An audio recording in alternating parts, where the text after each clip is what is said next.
Добрый день, дорогие друзья! Приветствую вас на канале Long Swim. Всем, кто смотрит это видео первый раз, устраивайтесь поудобнее. Всем желаю хорошего дня, прекрасного настроения. Пересылайте это видео всем своим друзьям и знакомым. В наших видео есть много интересного и полезного. Тема сегодняшнего видео – трехкомпонентная теория любви в колесе жизненного баланса Long Swim. Этим видео мы открываем плейлист, который посвящен сфере семья и отношения. Очень важная сфера для каждого из нас. Кто-то находится уже в состоянии брака, кто-то хочет свои отношения улучшить, укрепить, перевести на более высокий уровень. И поэтому с этой темой мы будем очень хорошо и подробно разбираться. Трехкомпонентная теория любви состоит из трех компонентов. Любовь – это эмоциональный момент нашей жизни, и самый главный элемент – это называется близость. Близость – это базовый эмоциональный элемент, который говорит нам о том, что мы к этому человеку испытываем теплые чувства в присутствии этого человека, нам тепло, хорошо, безопасно и замечательно. И в трехкомпонентной теории любви близость у нас делится на два крайних положения. С левой стороны, если так образно представить, мы будем считать, у нас низкая близость.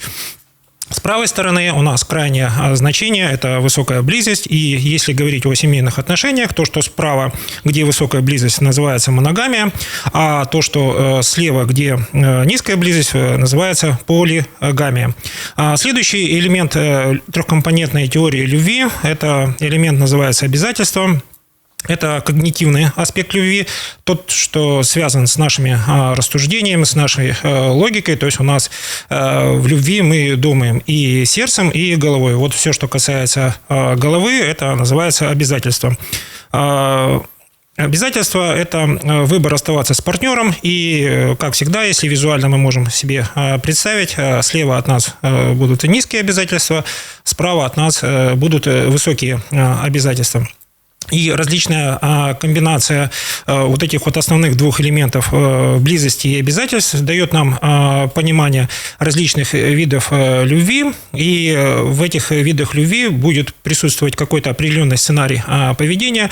В одних случаях сценарий этот поведения дает нам возможность реализовать наши планы на жизнь совместно с нашим любимым человеком, с любимой девушкой, с любимым мужчиной. В других случаях наши попытки неоднократно построить с этим отношениям теплые доверительные отношения будут вести к краху этих любовных отношений, и такое в жизни бывает. Третий компонент любви называется страсть. Это сильное притяжение к человеку, или попросту называется секс. И точно так же мы можем по шкале разложить, что у нас бывает сильная страсть к человеку, вот видим человека и понимаем, что хотим к нему прикоснуться, или низкая страсть, когда нахождение рядом с человеком не вызывает у нас никаких бурных реакций, но это тоже имеет как бы свой плюс, и об этом всем мы поговорим в нашем видео. Итак, тема сегодняшнего видео – трехкомпонентная теория любви в колесе жизненного баланса Long Swim. Если мы рассматриваем колесо жизненного баланса Long Swim, еще раз напомню, что миссия колеса жизненного баланса Long Swim – это стремление к профессиональному и личному долголетию. И у нас 8 комбинаций любви. Из этих трех компонентов дают нам следующее состояние. Слева у нас состояние не любовь, это стремление к прозябанию, к смерти. А справа у нас будет совершенная любовь, это стремление к долголетию. Если брать образно, и вы хотите представить, как у нас длится любовь и из каких частей состоит, мы образно все 8 состояний любви разделяем на две части. Вот первая часть характеризуется понятием низкая близость. То есть это склонность к полигамным отношениям. И первый, самый яркий представитель этого проявление любви называется влюбленность. То есть влюбленность – это комбинация низкой близости, низких обязательств и высокой страсти. В принципе, близость дает нам понимание, что мы с любым человеком можем начать наши отношения с чистого листа. Такое бывает, когда мы первый раз видим человека, такое бывает, когда мы вновь встречаем человека, к которому мы испытывали когда-то сильные чувства. И влюбленность позволяет нам начать с чистого листа, предложить человеку начать с чистого листа. Вы не знаете, чем это закончится, вы не знаете, какие есть перспективы, но вас это совершенно не волнует. Высокая страсть перекрывает все недостатки этого вида любви, высокий окситоцин, желание жить сегодняшним днем, вот такие вот яркие качества для состояния влюбленности. Следующее состояние называется пустая любовь. Мы здесь имеем низкую близость, высокие обязательства, и в состоянии пустой любви за счет высоких обязательств мы заходим в состояние, когда нам можно строить планы. Мы понимаем, что один из компонентов любви, высокая страсть, он уже упал до минимума. К человеку мы не испытываем глубокой сексуальной привязанности, и мы находимся в таком вот состоянии, где мы можем что-то предпринять или оставить эти отношения как есть, но состояние пустая любовь, он полностью соответствует состоянию 0,4, когда у нас есть определенные эмоции, но что бы мы ни планировали, что бы мы ни делали, как бы мы ни пытались решить эту ситуацию, дальше планов это никуда не идет. Следующее состояние называется роковая любовь. Роковая любовь – это, опять же, низкая близость, высокие обязательства и высокая страсть. Как правило, в состоянии роковой любви мы заходим в легкомысленном состоянии, то есть это состояние легкомысленной влюбленности, но там есть и определенные аспекты. Нас захватывает эндорфин, мы в этом состоянии пребываем, пытаемся строить какие-то планы. Мужчина, как правило, обещает что-то сделать, то, что женщина давно не слышала.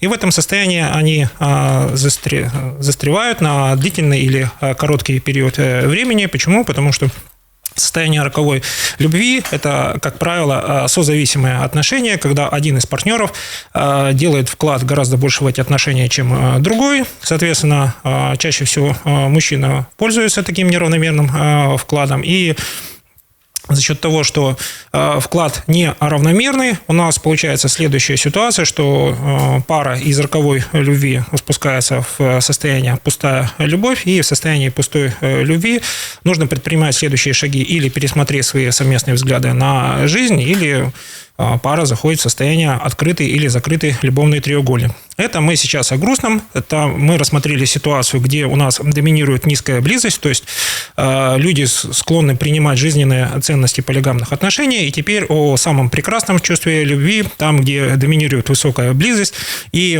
высокая близость встречается с низкими обязательствами. Это состояние любви называется симпатия, дружба. В области симпатии и дружбы у нас получается следующая картина. Между мужчиной и женщиной существует высокая эмоциональная близость. Они могут поговорить о всем, что они переживают, но женщина не испытывает сексуального возбуждения от мужчины. Так в жизни бывает. Вот состояние симпатия, дружбы – это неплохой стартовый момент для того, чтобы дальше развить эти отношения, но в состоянии любви, симпатия, дружбы отсутствует самый главный элемент – страсть, он сведен к минимуму. Женщина просто не испытывает сексуального влечения к мужчину, который оказывает ей знаки внимания или помогает как-то в жизни. Следующий шаг, который наступает после симпатии и дружбы, это романтическая любовь. В романтической любви возникает иерархия. То есть женщина мужчине придает статус человека более значимому. В романтической любви присутствует высокая страсть. И если образно так характеризовать состояние романтической любви, это дружба плюс секс.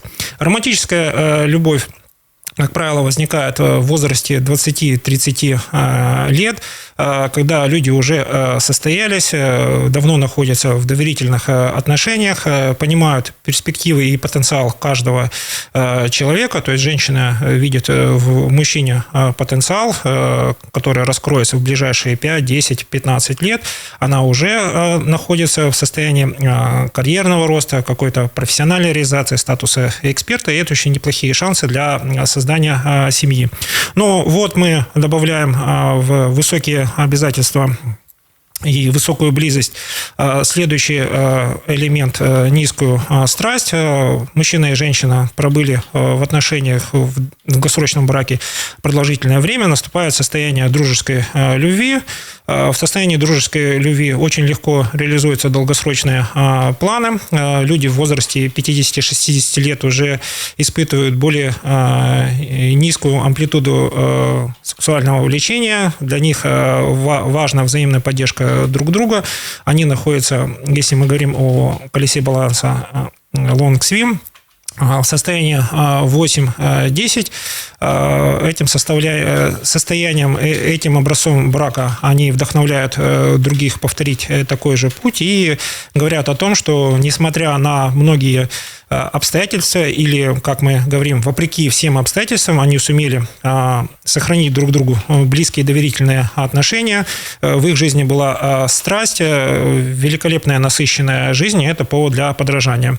И самое яркое состояние называется совершенная любовь. Здесь самые высокие показатели близости, самые высокие обязательства и самая высокая страсть. Мы об этом состоянии очень часто говорим.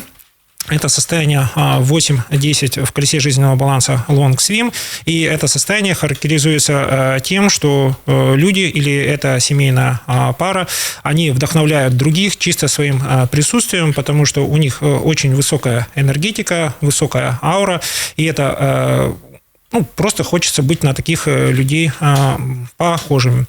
Итак, подводим итоги сегодняшнего видео. Для того, чтобы разбираться, как улучшить, укрепить свои отношения в сфере семья и отношения, я рассказал о трехкомпонентной теории любви. У нас всего 8 комбинаций любви, и в следующем видео я вам расскажу, как разобраться с этими состояниями, как можно влиять на этих состояниях. Тем, кто смотрел это видео, всем желаю хорошего дня, прекрасного настроения. У вас все получится. Я в вас верю.